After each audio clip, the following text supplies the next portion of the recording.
wabarakatuh. Ketemu lagi sama Enci bundanya Alwais. Nah, di video kali ini aku mau berbagi pengalaman tentang perjalanan aku ketika menyusui buah hati. Nah, aku kan baru 2 tahun anaknya nih, jadi udah stop ASI. Dan kemarin tuh ada temen aku yang tanya mengenai pompa ASI apa sih yang kemarin kamu pakai, terus gimana sih caranya biar ASI kita tuh banyak gitu, terus harga pompa ASInya berapa sih gitu. Terus juga ya banyak deh yang dia tanyain karena dia ibu muda yang baru melahirkan gitu ya, jadi lagi cari-cari pompa ASI karena memang dia ibu karir gitu lah. Dan dia kan suka ngeliat aku tuh waktu aku masih pumping tuh di tempat kerjaan ya, jadi dia suka tanya-tanya juga. Nah, sekarang aku juga buat video ini untuk membantu teman-teman ibu-ibu muda, emak-emak, bunda-bunda yang lagi proses mengasihi buah hatinya, yang lagi cari-cari solusi untuk asinya banyak, untuk pompa asi yang cocok gitu ya. Aku mau berbagi pengalamannya di sini sekarang. Dan pengalaman aku ini ya belum tentu juga sih gitu ya, apa yang aku lakukan dalam proses mengasihi anak-anak aku, proses memberikan ASI ini, apa yang aku lakukan belum tentu cocok karena kondisi tubuh setiap orang kan beda-beda gitu ya. Tetapi semoga bermanfaat dan cocok untuk semuanya. Dan langsung aja, yang selama ini aku lakukan untuk berusaha membuat ASI aku melimpah adalah, yang pertama yang aku lakukan selama ini tidak stres. Itu yang utama. Walaupun aku capek banget, namanya ibu baru melahirkan itu udah pasti begadang ya kan bunda, semuanya pasti begadang dan itu menguras tenaga banget. Terus aku juga kerja esok harinya gitu, dan itu capek banget, belum lagi di tempat kerjaan itu ada tekanan kerja gitu ya, dan kita harus bisa menghandle itu semua. Kita nggak boleh bener-bener kebawa ya, nggak boleh bener-bener stres gitu, nggak boleh bener-bener yang aduh capek banget gitu, udah kasih ASI formula aja, kasih formula aja, susu formula gitu. Nggak boleh kayak gitu. Kita harus benar-benar bisa kelola rasa capek, kelola rasa nggak nyaman dalam pikiran kita gitu. Karena kalau misalkan kita stres, udah pasti ASI kita nggak lancar, ASI kita terhambat. Karena pernah aku juga nggak memungkiri ya, aku juga pernah gitu mengalami stres gitu, mengalami kecapean yang luar biasa gitu. Tetapi aku tandai itu ketika aku pumping, ASI aku nggak lancar gitu. Biasa aku dapat 1 PD 200 atau minimal itu 100 atau 150 mili gitu, ini cuma dapat 50 mili aja gitu. Nah kenapa? Oh iya aku stres, oh iya aku kecapean gitu. Nah itu yang pertama, kita nggak boleh stres, kita harus berusaha nggak boleh stres gitu. Kita harus bisa meminimalisir rasa stres dalam diri kita ya. Dan yang kedua yang aku lakukan, aku perbanyak minum air putih. Normalnya minum air putih itu sehari 1,5 atau 2 liter. Tapi ketika menyusui, kita harus merubah itu semua. Kita harus meningkatkan porsi air putih menjadi lebih dari 2 liter. Bisa 2 liter setengah atau 3 liter gitu. Emang sih kita akan buang air kecil aja, tapi demi buah hati apa aja aku lakukan. Itu sih prinsip aku gitu. Dan yang ketiga, aku makan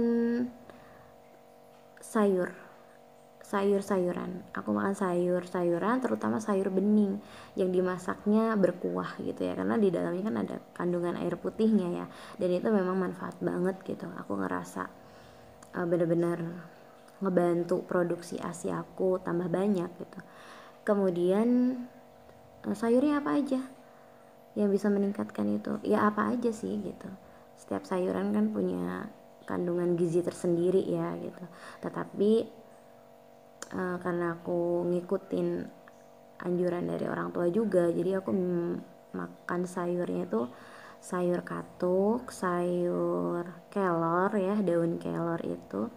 Terus aku juga makan sayur pare, yang aku nggak doyan sebenarnya sayur pare, tapi karena memang aku pengen ASI aku lancar, jadi apa aja aku makan gitu selama itu nggak mengandung racun ya. Jadi aku makan aja gitu. Dan memang sayur parenya itu karena dimasak sama nenek aku, itu jago banget masak parenya, dan rasa pare yang biasanya pahit ini nggak pahit gitu, enak. Jadi aku enjoy makan sayur pare itu, dan itu ampuh banget ternyata membantu produksi ASI gitu. Dan itu aku rekomendasiin banget buat ibu-ibu yang baru melahirkan gitu. Kemudian yang keempat itu adalah aku minum jamu guys. Aku minum jamu beras kencur itu, yang di biasa sih ada Yayu jamu gitu ya kalau di tempat aku langganan. Itu ada Yayu jamu atau ibu-ibu jamu gendong gitu yang biasa suka keliling ya, atau di pasar juga ada. Nah aku konsumsi itu, alhamdulillah sih ngefek sih kalau buat aku ya. Kalau buat bunda-bunda yang lain nanti coba sendiri aja.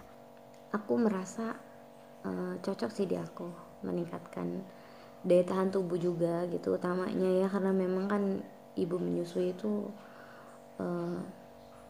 capek banget ya, karena malam kan harus begadang, jadi harus sehat fit terus gitu, nggak boleh sakit.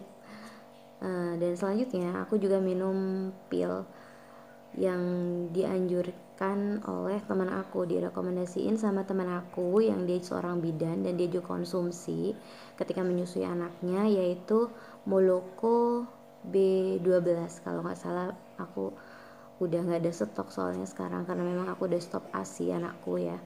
Kemudian aku juga minum teh herbal dari Mama Bir, itu enak banget dan ampuh. Oke bunda, selanjutnya yang aku lakukan adalah aku rajin mengosongkan payudara. Jadi aku rajin pumping 3 jam sekali, aku pumping, terutama di malam hari. Di malam hari sekitaran jam 1 atau jam 2 sampai menjelang subuh itu waktu yang tepat banget untuk pumping dan hasilnya banyak gitu. Karena di situ ada, kita gunakan metode power pumping. Nah, itu misalnya pertama pumping 15 menit untuk 1 PD, kemudian istirahat dulu 10 menit, kemudian lanjut lagi 10 menit, dan begitu berulang seterusnya. Dan itu alhamdulillah di jam-jam segitu tuh luar biasa gitu, jadi asinya melimpah banget. Dan selanjutnya yang aku lakukan adalah mencari breast pump atau pompa ASI yang sesuai ya, yang cocok gitu. Karena aku pertama tuh pakai breast pumpnya langsung yang elektrik, karena aku pengalaman di anak pertama itu pakai yang manual aku nggak cocok, jadi asinya dapat dikit banget. Makanya penggunaan breast pump yang tepat itu juga sangat berpengaruh gitu ya, supaya kita dapat ASI yang banyak ketika pumping. Dan yang selanjutnya kita juga harus, utamanya ya, kita harus yakin apa yang kita lakukan, kiat-kiat ini yang kita lakukan, apa yang kita minum, apa yang kita makan, apa yang kita ikhtiarkan supaya ASI kita banyak, kita harus yakini bahwa bisa gitu, bahwa dapat membuat ASI kita banyak gitu. Jadi kita harus yakin ya, dan juga berdoa sama Allah supaya Allah kasih limpahan rizki berupa ASI yang banyak. Karena memang ASI itu bunda ya luar biasa banget, itu sumber makanan dan minuman terbaik yang dapat seorang ibu berikan kepada buah hatinya gitu. Jadi Dan yang baru aku tahu juga ternyata pH ASI itu sama dengan pH air zam-zam. Bayangkan, itu luar biasa banget kan. Allah menciptakan ASI itu dengan segala keajaiban, dengan segala kebaikan.